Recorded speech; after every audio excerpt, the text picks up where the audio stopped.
Poldark recap, Ross to the rescue. Poldark airs Sundays at 8 p.m. and is available to stream. Read our recap of the previous episode. We open on Ross and Imelda on the bluff with their children, discussing a proposed royalist offensive that will, according to a naively optimistic Caroline, put down the revolt and free Dwight and other English prisoners. Ross is uneasy. With good reason, as at Campere, misery reigns. There are notably fewer prisoners, and those who remain are skeletal. A glazed-over Dwight is still striving in vain to save the ones he can. He confides to Armitage that he doubts that he will see Caroline again. In Truro, George is not having a good day. Valentine has been diagnosed with rickets, Ross is rumoured to be running for Parliament, and their invitation to Lord Falmouth's party is apparently lost in the mail. Osborne's mother could get them in, but Morwenna, exiled to the country weeks ago, is still vacillating about Osborne's proposal. Surely, George rants, Morwenna must be out of her mind with boredom. Hardly. Cut to Trenwith, where she, Drake, and Geoffrey Charles laugh uproariously as Drake offloads a basket full of live toads into George's pond. In the study, Agatha turns over the lover's tarot card, a bad omen, as she spies Morwenna canoodling with Drake on the lawn. Later, Agatha cautions the girl about what George will do to Drake, kin to Ross, if he learns of their attachment. For his sake, she must give him up. Morwenna bravely lies to Drake, she does not love him. Drake is devastated. At the mine, Zaki Martin shares more bad news. A prisoner just released from Campere tells of the remaining detainees being executed for sport. Flash to Campere, as another sickly man is wrenched from Dwight's grasp, a roll of the dice, and bang. One more gone, this time because of his eye color. A new entertainment has begun, Dwight dully remarks to Armitage. Subsequent killings barely elicit a reaction from either of them. Ross's decision is made, he must act now. He outlines the plan to an apprehensive Imelda.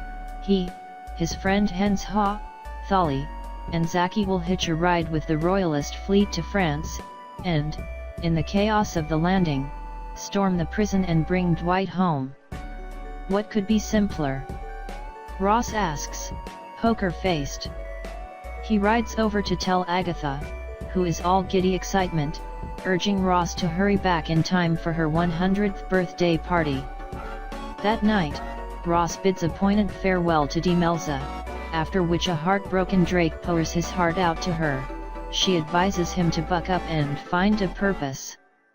The wheels turning in his head, Drake promises that he will. On board the ship about to embark for France, Ross and his group eavesdrop on some of the would-be royalist invaders and quickly deduce that they are a disorganized rabble. They disembark and get Ross's smuggler friend to loan them his ship. Now on their own, a stowaway is revealed, Drake, who has evidently found his purpose. Ross is annoyed by this additional burden.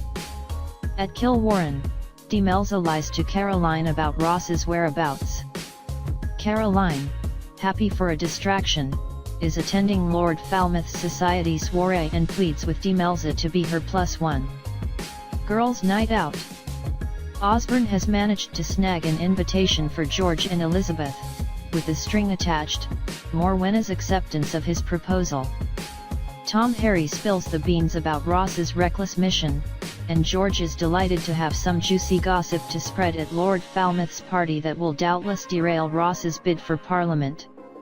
Elizabeth Laudanum, E.R., Warlick Anne, is conflicted, her normal state.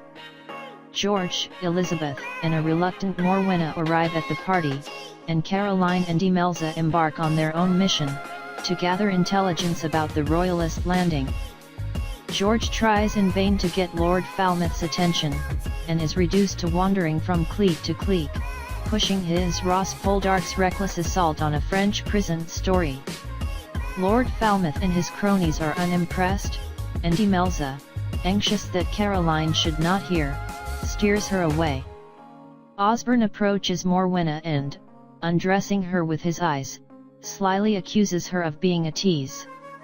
Ugh! Ross and company, now in a rowboat, have made it to the French coast. As they approach the prison in darkness, Ross gives the men a final chance to back out, none take it. Posing as a prisoner, Ross is marched to the gate by Tholly, hollering orders in French. As the doors open to admit them, they overpower the sentries and summon the others from the shadows. Now inside, after they neutralize more guards, an anxious young prisoner reluctantly directs them to Armitage, who leads them to an almost catatonic Dwight.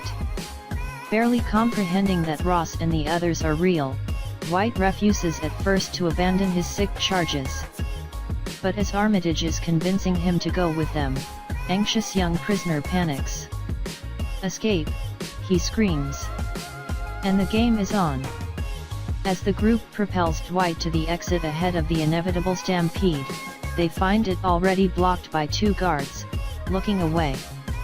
Drake and Ross climb onto the roof and, on cue, drop on top of them, knocking them out. As they hurry to the prison gate, they find it latched from the outside, and with more guards closing in, Henshaw suddenly produces some dynamite from the mine.